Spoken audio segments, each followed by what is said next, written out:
días, buenas tardes o buenas noches, dependiendo del tiempo en el que ustedes estén mirando este vídeo. Me acerco a vosotros para compartiros una parte más de la página web de la zona Extremadura. Ya sabéis que uno de los apartados, quizás el más esencial de esta página web, es la enseñanza.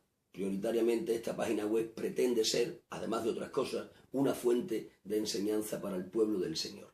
Y es por eso que estas enseñanzas que yo, junto con otros hermanos, os estamos compartiendo, las hemos subido en PDF a la página web, con la intención de que ustedes, si quieren, la puedan descargar, y también las hemos insertado en esta página web para que ustedes, si acaso no quisieran descargarla, pudieran leerla en línea.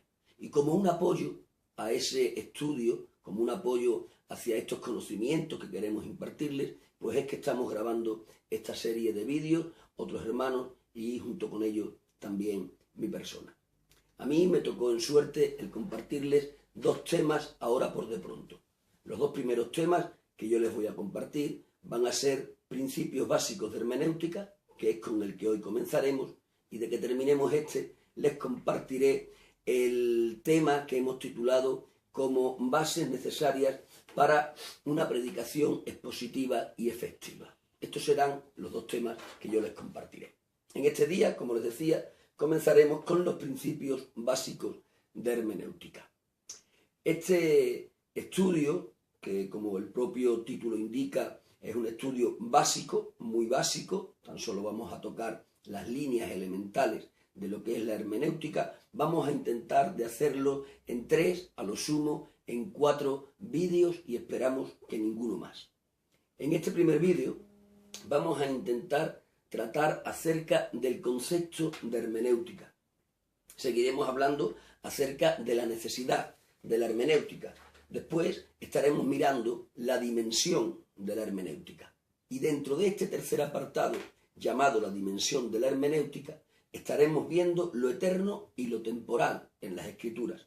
Estaremos viendo lo general y lo particular dentro de esas mismas Escrituras. Estaremos hablando acerca de lo esencial y lo secundario dentro de la revelación bíblica, y terminaremos en este primer vídeo hablando de los puntos claros y oscuros en los que la Biblia se nos enseña. Es decir, que, para volver a enumerarlo, hablaremos de concepto de hermenéutica, necesidad de la hermenéutica, dimensión de la hermenéutica, y dentro de esa dimensión, lo eterno y lo temporal, lo general y lo particular, lo esencial y lo secundario, los puntos claros y oscuros.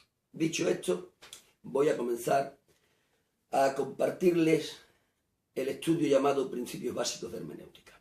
Comenzaremos, como les decía, por el concepto de hermenéutica. Cuando hablamos de hermenéutica, estamos hablando sencillamente de una palabra que procede de la palabra griega hermeneo. Y el significado más literal de esta palabra es explicación, interpretación, traducción. Eso es lo que realmente significa la palabra hermenéutica. Es decir, que la podríamos definir de una forma concisa y clara como la ciencia de la interpretación. Esto es la hermenéutica. Y cuando hablamos de la hermenéutica como ciencia de interpretación, tendremos que aclarar que esta ciencia no es una ciencia cristiana. Esta ciencia no es una ciencia que se inventa, entre comillas, para destinarla exclusivamente al texto sagrado. Cuando hablamos de la ciencia de la hermenéutica, estamos hablando de una ciencia secular, de una ciencia que se aplica a cualquier clase de texto y también, evidentemente, al texto sagrado. La hermenéutica, como les decía, es interpretar la literatura.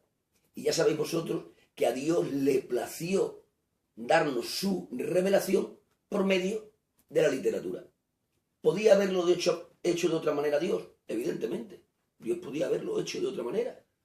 Por ponernos a imaginar, Dios podía haber decidido trasladarnos su revelación por medio de un ángel asignado a cada uno de nosotros. Y ese ángel hubiese venido a marcarnos el camino que tuviésemos que seguir en cada momento o en cada circunstancia de nuestra vida. Ese ángel podría haber venido a decirnos lo que teníamos que hacer en cualquier circunstancia que en nuestra vida se presentase. Pero a Dios no le plació hacerlo así. A Dios le plació revelarse a nosotros por medio de la literatura. Por lo tanto, concluimos que para poder tener un acertado concepto de la revelación divina, necesitaremos aplicarle a esta, como literatura que es, los principios que nos enseña la ciencia de la interpretación, es decir, la ciencia de la hermenéutica. Hablar de hermenéutica como ciencia de interpretación nos obliga necesariamente a hablar de exegesis. Hermenéutica y exegesis son dos palabras distintas, es verdad, pero de una comunión inseparable. No se puede hablar de hermenéuticas sin tener que hablar de exegesis. Y no se puede hablar de exegesis sin hablar previamente de hermenéutica. Para que podamos entender la ligazón que estas dos palabras tienen. Cuando hablamos de hermenéutica, hablamos de la ciencia que nos enseña las pautas esenciales para poder interpretar. Y sin embargo, cuando hablamos de exegesis, estamos hablando de la aplicación de esas pautas que nos enseña la hermenéutica aplicadas al texto. Para que puedan entenderme. Ustedes alguna vez habrán tenido un juego de mesa. Cuando ustedes han tenido un juego de mesa, ya sea la oca o ya sea el parchís, ustedes han desenvuelto el juego de mesa y se han encontrado una parte que había dentro del juego en la que eran lo que nos enseñaban las normas de cómo jugar. Es decir, ese documento que encontramos al desenvolver lo que es el juego de mesa nos enseñaba las normas básicas de cómo teníamos que jugar, las reglas del juego. Pues bien, cuando nosotros hemos aprendido esas reglas del juego y las hemos aplicado al juego mismo, eso sería la exegesis. La exegesis es la aplicación al texto sagrado de las normas elementales que nos enseña la hermenéutica. La hermenéutica nos enseña los ingredientes y la exegesis nos lleva a aplicar los ingredientes al texto sagrado. Espero que de esa manera lo hayan entendido bien. Tengo que decirles que la hermenéutica, aunque como ya les he dicho, es una ciencia secular aplicada a cualquier clase de literatura, es una ciencia que aparece reflejada en el texto sagrado.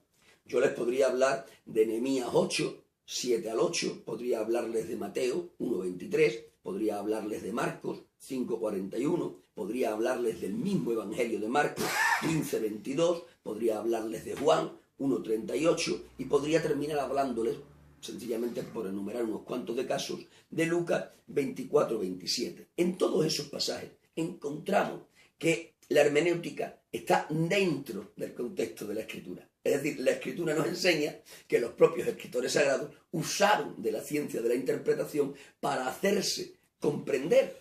Si ustedes mirasen en el primer texto que les he narrado, Nehemías 8, 7 al 8, encontrarían que los levitas colaboradores de Esdras, interpretaban al pueblo lo que Esdras leía.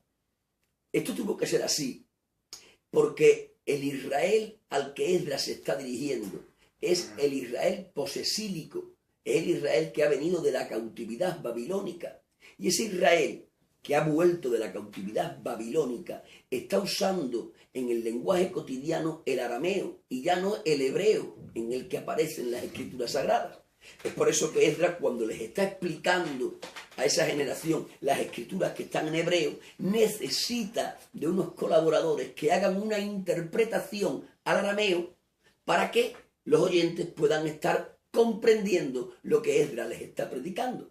Esta es la esencia de la hermenéutica. Esta es la esencia de la interpretación. La gran labor de la hermenéutica no es otra, sino que recorrer el camino entre el lector contemporáneo y el pensamiento del autor. Y para recorrer ese camino, que en ocasiones es largo, como después veremos, para recorrer ese camino, la hermenéutica lo que hace es darnos las herramientas necesarias. Quiero volver a puntualizar esto.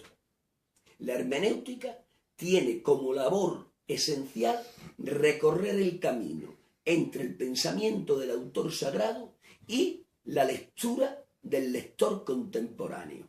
Esa es la gran labor de la hermenéutica y para ello nos presta las herramientas necesarias a fin de que el pensamiento del autor sagrado se acerque al lector contemporáneo. Teniendo eso claro, teniendo claro lo que es el concepto de hermenéutica, voy a pasar a hablarles del segundo punto, la necesidad de la hermenéutica. En cuanto a este segundo punto, yo tendría que decirles que la hermenéutica no es simplemente necesaria, yo diría algo más, la hermenéutica es imprescindible. Y es imprescindible porque puesta en práctica, como ya les he dicho, es capaz de acercar al escritor bíblico, al lector de la Biblia, independientemente del tiempo en el que éste viva. ¿Sois conscientes vosotros de que entre el autor bíblico y el lector contemporáneo hay un gran espacio? Hay un gran espacio de tiempo, hay un gran espacio de cultura, hay un gran espacio de costumbres, hay un gran espacio de lenguaje, hay un gran espacio de un largo, etcétera, etcétera, etcétera.